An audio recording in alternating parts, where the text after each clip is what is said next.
Premier Sports Club of Villa yemu ku timu 15 ezigenda okwetaba mu ligi eggwanga ey'okuntikko eya Uganda Premier League ya season eno ngegenda kugibwako akawuwo nga 3 omwezi guno.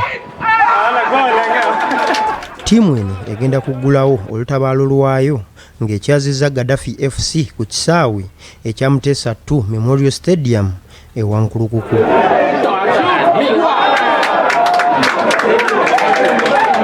Engineer Ben Misagga ono nga mumyuka wa president owa timu eno akubiriza abawagizi okuwagira timu yaabwe n'omutima gumu. Tetujayagala bawagizi bakuba mayinja, tetwagala bantu bavuma.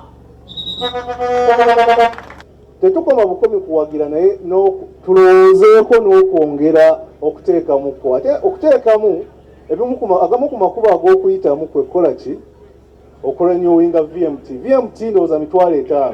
Misagga agamba tiimu eri mu mbeera nnungi ng'erinze ssaawa busaawa okwenganga endala. Tetutunuulira ki linnya ki nti lino ddene nnyo, wabula tutunuulira omuntu alina omutima gwa Villa. Ekyo tukiruddeko ebbanga ddene ne tukikamula tetukyayagala kuleeta bano bantu nnaku 2 mbw ate nze bantutte bweru ku operation ate n'okomawo wano nga tolina gy'osamba.